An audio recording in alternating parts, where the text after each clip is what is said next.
bonjour. Nous sommes ici sur le plateau du Space TV pour une émission Vox Demeter qui a pour titre l'argent, le temps d'abord, l'argent et moi. Et moi, vous venez de le découvrir, c'est plutôt une éleveuse aujourd'hui, en tout cas une femme, puisque j'ai avec moi quatre représentantes féminines qui vont nous parler, qui ont un lien avec l'élevage, qui ont un lien avec le temps et qui vont nous parler de leur relation au temps. Je me présente, je suis Anne Dumonet-Leca, je suis présidente et fondatrice de Vox Demeter. C'est un écosystème qui fait entendre la voix des femmes du monde agricole et qui a pour vocation de les mettre en lumière et d'essayer de faire bouger les lignes de la mixité dans les centres de décision agricole qui sont plutôt masculins. Donc aujourd'hui, nous allons parler du temps et de la relation au temps. Alors j'ai avec moi Dominique Gauthier. Bonjour. Florence Goron. Bonjour. Fabienne Cotret. Bonjour. Et Pauline Garcia. Bonjour. Le temps, l'argent, ça renvoie à des notions qu'on connaît. L'argent, il file. Le temps, il file aussi. Et donc, c'est toujours compliqué. On court un peu après. C'est toujours compliqué dans une vie. Et vous, en tant qu'agricultrice ou entrepreneur, comment ça se passe, votre relation au temps? Vous avez une relation facile? Vous avez une relation petite, par exemple, vous étiez plutôt des rêveuses ou au contraire toujours actives? Quelle est votre relation au temps? Je démarre très fort là. Oui, mais c'est ta particularité, Anne, d'être très très forte dans les interviews. Je me permets de commencer? Allez, oui. Pauline. Pauline, tu te présentes quand même en deux mots pour qu'on sache d'où tu parles et qui je suis, d'où je viens. Pauline Garcia, éleveuse de vaches allaitantes dans le Cantal. On est deux associés, nous élevons des salaires et des aubracs. Je suis installée depuis 2015 en hors cadre familial. Je ne viens pas du tout du milieu agricole, je tiens à le préciser. Parallèlement, je suis experte en bien-être animal et je forme les éleveurs partout en France sur les besoins fondamentaux des animaux d'élevage et la relation homme-animal et aussi homme-homme, puisqu'il y a beaucoup d'associés dans les fermes qui ont parfois besoin de communiquer avant de s'installer. Troisième activité, je suis autrice. J'écris des livres chez La France Agricole qui portent sur le bien-être des bovins. Et ma quatrième activité, on va en finir là, je suis vulgarisatrice sur les réseaux sociaux sous le nom Éthodiversité. Donc parler du temps, oui, et du temps libre, c'est normal pour toi finalement de jongler avec plein d'activités? Oui, alors pour s'accorder du temps libre, il faut être organisé. Enfin, moi, c'est mon point de vue. Je trouve que l'organisation permet justement de planifier et de se dire, tiens, là, je vais me programmer un temps pour moi, sans animaux, sans humains, et c'est 100% que pour moi. Mais ça, j'ai été obligée de le faire avec justement mon rythme un peu effréné. Des personnes qui ne sont pas du tout dans mon état d'esprit et qui ne sont pas du tout dans la programmation dira ah, bah, attends, tu n'as aucune spontanéité dans ton temps pour toi. Comment peux-tu saisir cet instant-là? C'est ma façon d'être. Je suis quelqu'un de très organisé et c'est vrai que le temps, prendre le temps est important pour moi. Et surtout, je me suis dit, si je ne prends pas du temps, il ne va pas venir me chercher. Donc petite, tu étais une agitée Une agitée sportive, oui, qui avait besoin de créer et de bouger, de me sentir vivre, quoi. Être dans une pièce enfermée, ça a été très dur pour moi. Et j'ai tout de suite voulu un petit peu exprimer mes envies avec le corps, donc dans les activités sportives. Donc le temps, oui, je le prends, mais j'ai appris à ne pas avoir des scrupules à le prendre. Parce que quand on y reviendra, parce que ça, c'est vraiment important. Florence Goron, donc éleveuse de la Manche. Oui. Donc comment ça se passe au niveau du temps? Quelle est votre relation au temps? Alors, moi, j'ai des responsabilités syndicales en plus de mon travail d'éleveur. Donc, ça oblige à s'organiser différemment, à faire attention à bien faire le boulot avant de partir, enfin, avec un travail en amont, quoi, beaucoup plus. Donc, oui, après, je ne suis pas très, très organisée de base, contrairement à ma collègue, mais oui, ça oblige ça permet de se remettre en question, voilà. Au point de vue Et petite fille, vous étiez comment dans votre relation au temps? Peut-être plutôt rêveuse, ouais. Plutôt rêveuse. Que hyperactive, mais avec des besoins quand même par moment de faire des choses, oui. C'est plus par temps, en fait. Des temps consacrés ouais, à certaines choses. Donc, organisée, très organisée. Dominique, pour toi, c'est comment le temps? Alors, Dominique, moi je suis donc éleveuse de porcs dans les Côtes-d'Armor, associée avec mon mari. Et je suis également présidente de l'association Agriculteurs de Bretagne. Donc, c'est une association d'agriculteurs pour communiquer positivement sur nos métiers. Parce que pour nous, ça nous paraît important de parler positivement de nos métiers. Parce qu'on a quand même des métiers assez sympas malgré tout, malgré ce qui peut être dit partout. Et le temps pour moi, je l'organise entre ma famille, parce que moi, ma famille, c'est mon socle, mon pilier. Ma famille, mon travail, et puis le reste, donc agriculteur de Bretagne. Voilà. Mais j'ai besoin dans mon temps d'organiser mon temps pour aussi avoir des temps libres, vraiment des temps pour moi. Si j'ai pas ça, l'équilibre n'est pas là et donc c'est plus compliqué. Donc c'est important d'organiser son temps entre la famille, le travail, le temps libre. Voilà, c'est une organisation. Donc, alors je pense que je suis entre les deux. Voilà, je suis pas hyper organisée, mais je suis pas complètement désorganisée. Voilà, c'est un modèle entre deux. D'accord. Merci pour ce témoignage. Alors Fabienne, tu as une vision un petit peu différente, plus transversale, puisque tu es consultante, tu es formatrice et facilitatrice, coach et facilitatrice en intelligence collective, mais tu es aussi, comme ces dames, entrepreneur. Et donc la relation au temps, tu peux en parler à la fois en tant que coach, mais aussi en tant qu'entrepreneur toi-même. Et quelle est ta relation justement au temps? Alors, moi, je dirais que dans ma relation au temps et aussi dans ce que je vois dans mes accompagnements, puisque j'accompagne beaucoup de collectifs ou de chefs d'entreprise dans le milieu agricole, vous avez parlé d'organisation. Moi, j'ai envie d'utiliser un autre terme, et c'est l'autorisation qu'on va se donner aussi à prendre un rendez-vous avec soi. Parce que même le temps qu'on va passer, même si on a cette sensibilité aux animaux, même si on a besoin des animaux pour se ressourcer, même si on a besoin de sa famille, il n'empêche qu'à un moment donné, c'est ce que tu disais Dominique, se retrouver aussi avec un peu de temps pour soi, c'est encore une autre case à prévoir dans l'agenda. Et en fait, ça demande une autorisation de prendre ce temps pour soi et de prendre ce qu'on pourrait appeler un rendez-vous avec soi. Et je pense que ça, c'est une des dimensions qui n'est pas forcément tout de suite facile à percevoir, de s'autoriser parce que même si parce qu'on travaille, on le mérite quoi, aussi de prendre ce temps-là.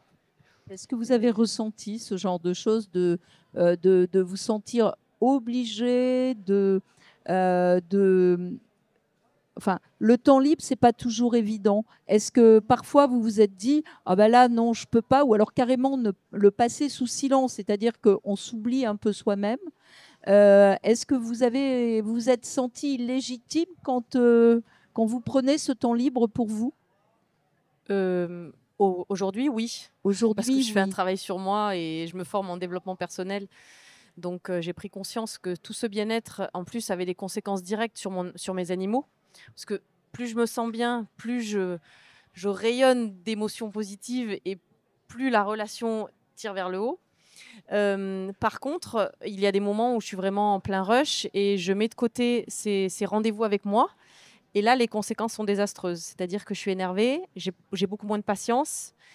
Et je vais pas être énervée contre les autres, je vais être énervée contre moi, en fait, parce que je me suis pas écoutée.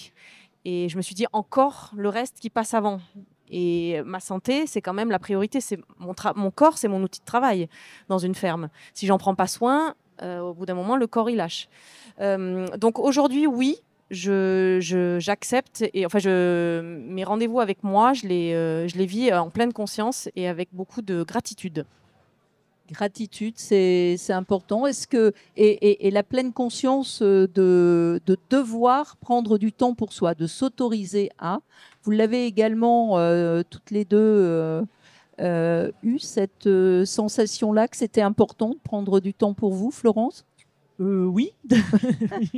Oui, après, je pense que ça se fait naturellement aussi. Oui. Moi, je sais que j'aime bien lire, donc le soir, je me couche un peu plus vite, et puis voilà, quoi. Je suis toute seule, tranquille, en train de lire mon bouquin, quoi. Donc, Pour recharger les batteries. Voilà, oui, et je me pense pas à la question. Enfin, tout est fait, en fait, dans la journée, tout le travail est fait. Donc les enfants sont un peu plus grands. L'organisation. Hein. Les enfants sont plus grands quand même, donc voilà, quoi. Donc oui, moi, j'ai pas... Et Dominique, par rapport aux vacances, parce que c'est vrai qu'apparemment, c'est très important ce temps. On peut avoir besoin de temps pour faire du sport, pour la lecture, des temps quotidiens de balade aussi.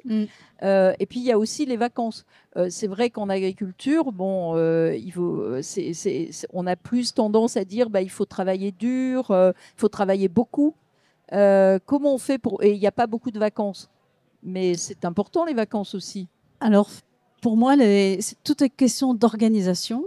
Ce sont des choix qu'on fait en fait quand on s'installe sur le modèle qu'on choisit lors de son installation ou au fil des années.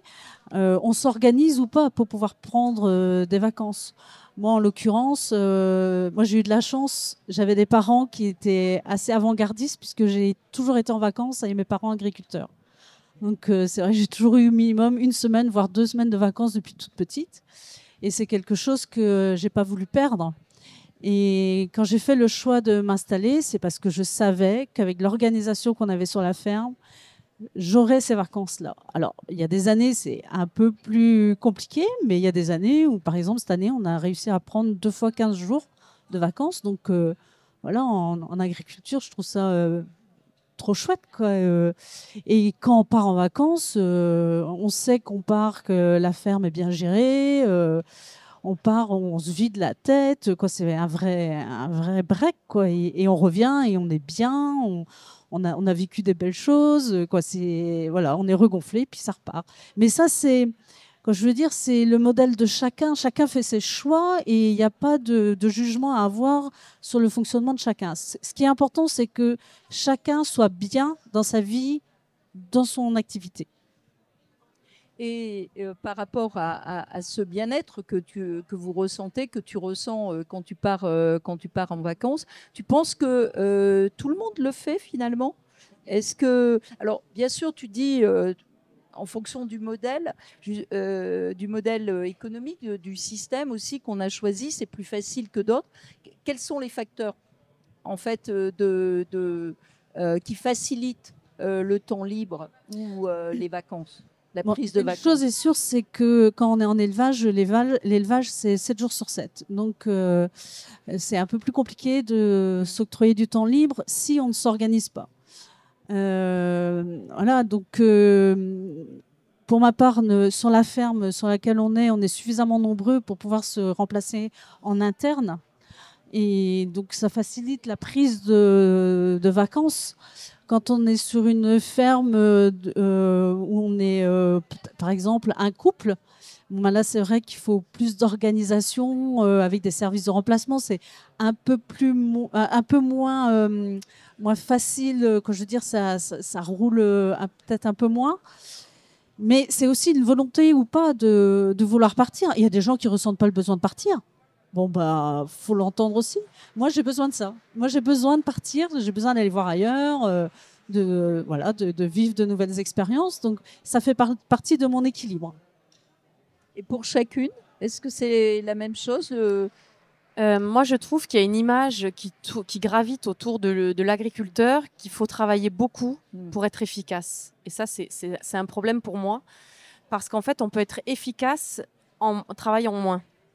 Je pense qu'on a tendance aussi à se dissiper parfois quand on part dans une activité parce qu'on est stimulé partout, donc on se lance sur une tâche et paf, il y a quelque chose d'autre qui arrive et du coup on cesse la première activité, du coup on se dit mince, je l'ai pas fini à la fin de la journée.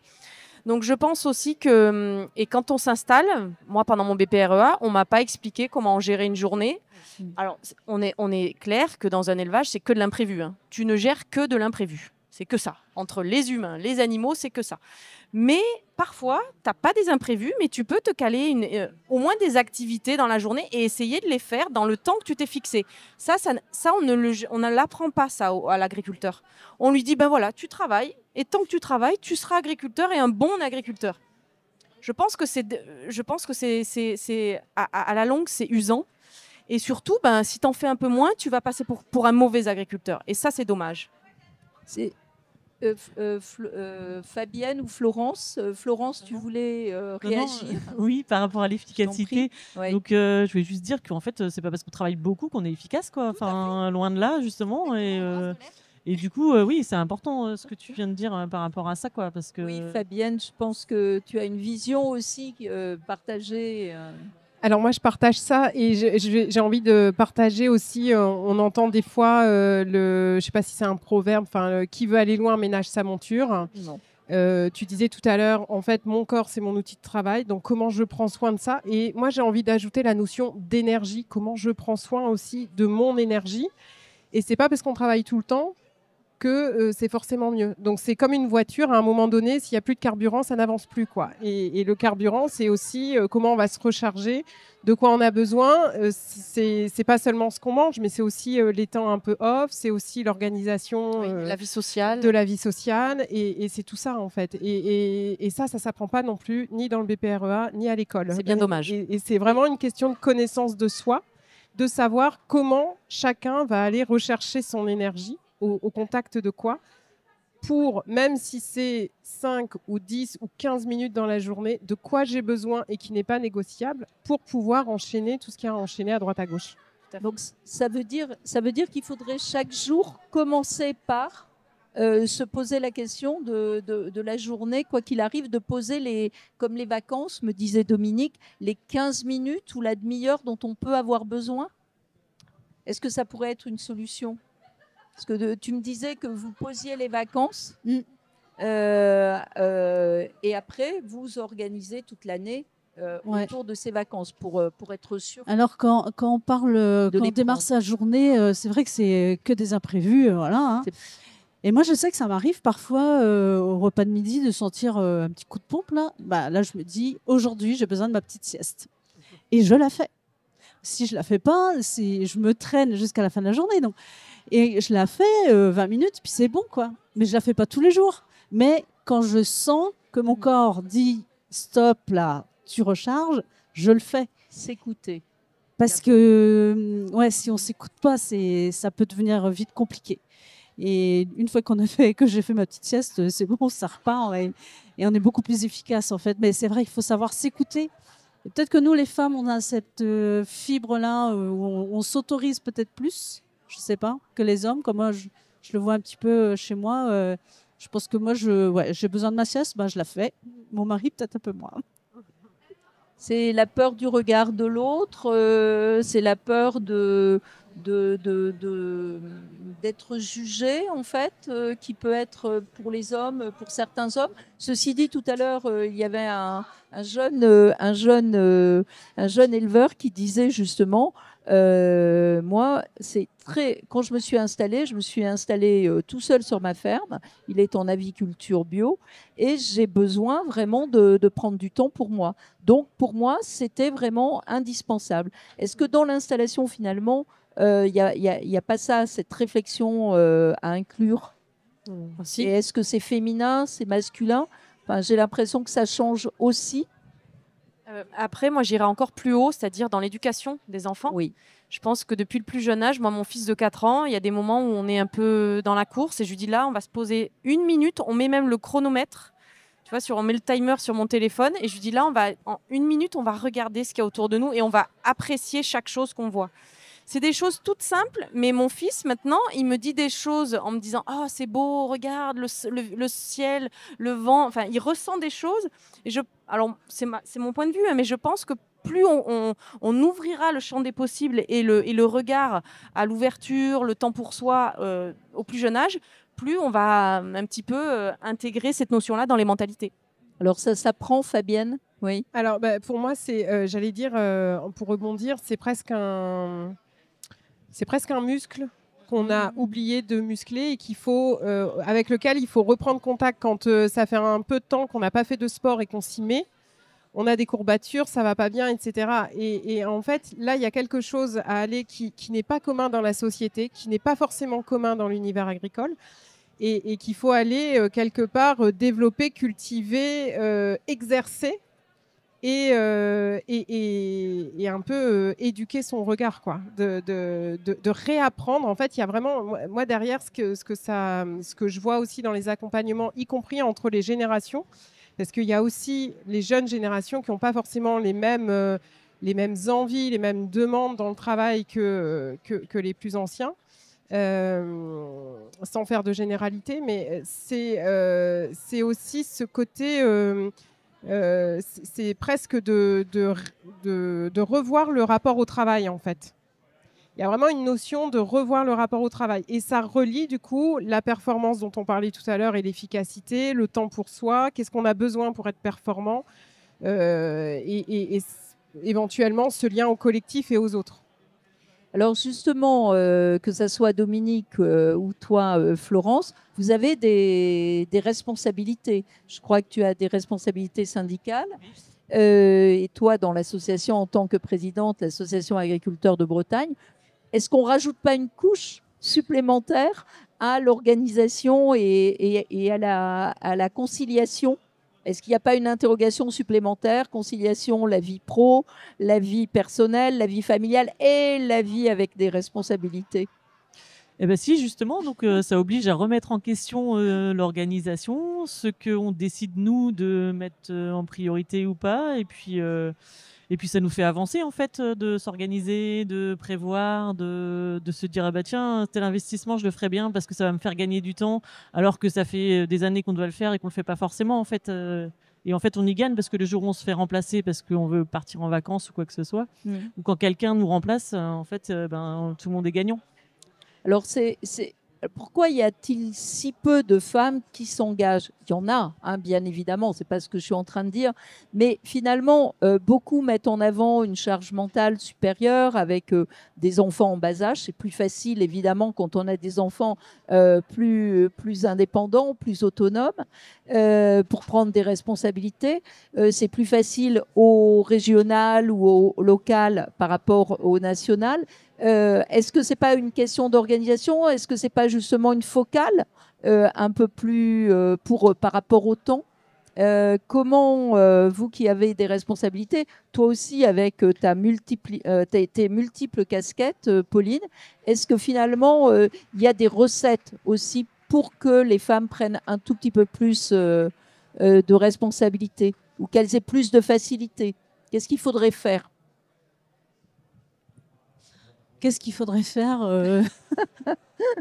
Je ne sais pas. Une chose est sûre, c'est quand on prend... moi, en l'occurrence, quand j'ai pris des responsabilités au niveau d'agriculteurs de Bretagne, la décision a été mûrement réfléchie et réfléchie en collaboration avec mon mari. Parce que, évidemment, que ça impacte sur l'organisation au niveau de la ferme. Donc, il fallait vraiment qu'on soit d'accord tous les deux pour cet engagement. Voilà, on s'est organisé en fonction de ça. Il sait que quand c'est la semaine du SPACE, c'est pas la peine de compter sur moi. Donc, on s'organise pour avoir des personnes en remplacement si besoin. Et voilà, il faut s'organiser. Après, pourquoi les femmes prennent moins facilement de responsabilités? Alors, qu'est-ce qu'il faudrait par rapport au temps? Est-ce que, comme le disait Pauline, il faut ouvrir les plus jeunes à prendre le temps, à s'arrêter pour regarder, écouter le vent, pour regarder les fleurs, pour être moins dans l'immédiateté, dans la réponse permanente, et pouvoir prendre du temps libre. Parce que en agriculture aujourd'hui, c'est vrai qu'on va devoir attirer de nouveaux profils. Si on leur propose une agriculture avec du travail très dur tout le temps, etc., sans vacances, ça ne va pas marcher, on est d'accord? Voilà. C'est pas très attirant, non? C'est pas très attirant. Donc, voilà, justement, qu'est-ce qu'on pourrait imaginer? Alors après, moi, pour mon expérience, c'est vrai que je trouve que l'entourage est très important. C'est-à-dire que si le regard de l'autre est important. Une personne peut complètement vivre à travers l'autre. Et si dans une association, dans un GAEC, l'autre est tout le temps en train de lui dire « Non mais pourquoi tu prends du temps pour toi? Tu travailles à la ferme, entouré d'animaux, tu n'as pas des contraintes horaires. Franchement, c'est moi ton patron, je suis ton mari, ça va, il y a pire. » Donc, tout le temps en train de dire ça à une personne, au final, la personne, il a peut-être pas tort. Je vais écouter ce qu'il me dit. Et elle va pas forcément prendre des initiatives dans son bien-être, dans son mieux-être. Donc, je pousse pas au divorce, ni à casser les associations. Mais je veux dire par là que l'écoute et la communication, parfois, ça part de là. C'est-à-dire dire à l'autre dans un contexte calme et pas pendant la traite, parce que c'est souvent dans des moments où tu es excité, c'est pas le moment où tu vas aller générer des conflits. Mais je veux dire par là, choisis le moment et parle calmement en disant, écoute, on travaille ensemble, je crois que j'ai besoin d'améliorer mon bien-être parce que sinon je pense que ça en va de l'avenir de la ferme pour ma mentalité et pour la surcharge mentale. Et l'autre, si on lui parle calmement, en lui expliquant les envies et les valeurs, il est en mesure de comprendre en utilisant des mots simples. mais parfois il suffit de ça pour provoquer un déclic chez l'autre. Et je pense que dans tout changement, il ne faut pas non plus passer d'un rythme où on prenait 5 minutes de bien-être dans la semaine à 3 heures, voire 4 heures dans la semaine. Là, du coup, il va dire du jour au lendemain, je ne la vois plus, merci, le mieux-être. Donc, il faut y aller tout doucement, par palier, et pourquoi pas inviter la personne pour qu'il découvre aussi des moments de déconnexion. Donc, je pense que l'entourage et adoucir et travailler, soigner, jardiner son entourage est hyper important pour valoriser son mieux-être. Florence, qu'est-ce que tu penses de ce jardinage proposé par Pauline? Oui, je pense vraiment que l'entourage est très très important. De toute façon, les enfants, le conjoint, surtout quand il est associé, est forcément à prendre en compte. Et c'est important qu'il soit en accord aussi avec, qu'on soit en accord tout court, que ce soit d'un côté ou de l'autre. Et oui, d'encourager aussi à prendre un petit peu de temps ou à faire ce qu'il a envie. Si c'est de travailler à la ferme, tant mieux. Mais si, voilà, il n'y a pas. Oui, c'est pas un sujet tabou. Faut pas que ce soit un sujet tabou de toute façon, parce que sinon le couple il est pas basé sur quelque chose de durable, quoi. Je pense pas. Je pense que c'est compliqué sinon. Oui. Absolument. Donc, on parlait des jeunes générations tout à l'heure. Qu'est-ce qu'on pourrait leur dire? Qu'est-ce qu'il faut qu'on leur dise absolument qu'on est épanoui quand on est en agriculture parce que on sait gérer le temps libre, on sait aussi gérer le temps de travail. Qu'est-ce que vous auriez envie de leur dire à ces jeunes générations qui piétinent évidemment aux portes de l'agriculture? Alors moi, je ne sais pas si je l'aurais dit, mais moi j'ai la chance que 2 de mes enfants reviennent travailler avec nous. Donc on en est super fiers et je pense que c'est l'une des preuves pour lesquelles que nos enfants, en fait, ils nous trouvent tellement épanouis dans notre métier. On a un équilibre vie professionnelle, vie privée qu'ils ont vécu avec nous. Et donc, ils ont vraiment envie de continuer l'aventure. Et c'est vraiment une réflexion qu'ils ont mûrement réfléchie. Ils s'engagent dans le métier. Quand notre aînée va s'installer l'année prochaine, elle a 30 ans. Donc voilà, c'est pas une décision choisie. C'est vraiment choisi, mûrement réfléchi. Et alors, voilà, pour moi, c'est... Je pense que la manière qu'on a de s'organiser chacun dans nos fermes fait qu'on donne envie ou pas aux jeunes de venir nous rejoindre. Pour moi, c'est la première chose.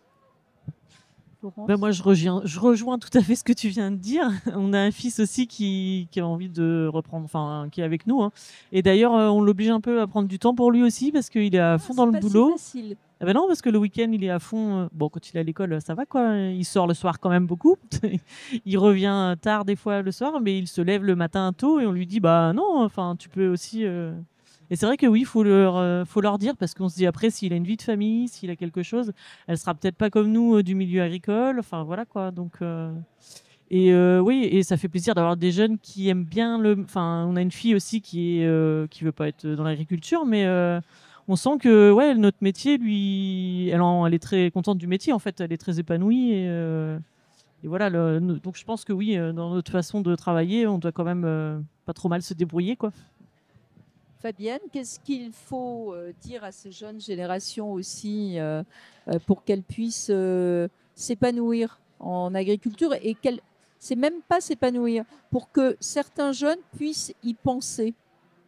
Ouais, alors, moi, ce que je retiens ou ce que j'entends dans ce que vous dites, c'est qu'il y a aussi le côté ça part de soi.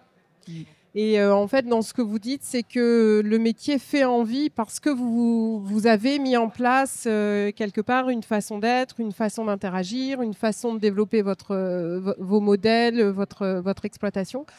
Et je pense que ça, c'est un excellent vecteur, en fait, de faire envie en ayant suffisamment peut-être exploré, réfléchi. Ça part aussi de la réflexion sur soi. De pouvoir quelque part générer cette envie de continuer. Et je pense que ça, c'est une des clés. C'est pas la seule, mais en tout cas, c'est une des clés. Du coup, je vais reprendre le terme, mais d'autoriser des modèles un peu différents, mais qui permettent justement, peut-être qu'on vous regarde avec des étoiles dans les yeux parce qu'il y a cette liberté et qu'il y a ce modèle qui fait envie. Pauline, tu voulais rajouter Alors, quelque chose? moi, le jeune humain, parce que le jeune bovin, ça va très bien, mais lui, il n'y a pas de problème si tu veux lui enseigner quelque chose. Le jeune humain, il est si je parle de l'adolescent, il est dans la phase où il se construit. Il veut pas toujours forcément suivre le modèle des parents, parce qu'il aime bien parfois être dans l'opposition. Donc moi, j'adresserai un discours plutôt aux enseignants qui les encadrent. Déjà, bravo, parce que c'est pas toujours un boulot facile, surtout dans les secteurs agricoles. J'ai envie de pousser les enseignants à ouvrir les enfants au développement personnel, sous forme de jeu ludique, mais de prendre conscience qui on est et les répercussions que ça aura dans la ferme et surtout dans les choix de vie. Je trouve que c'est intéressant de les ouvrir à ça parce que moi, je discute beaucoup avec les jeunes. Là, j'étais à une rencontre avec des jeunes agriculteurs. Ils sont passionnés par le machinisme, ils adorent ça, mais aussi on leur met des choses dans la tête qu'on a envie de leur mettre. Et ça passe par les réseaux sociaux, ça passe par l'enseignement. Et je pense que les cours aussi, il faut, pourquoi pas, se pencher un petit peu sur le développement personnel et la prise de conscience de qui on est et qui on sera dans le futur. Et donc, pour conclure, le temps, c'est un ami ou un ennemi pour vous?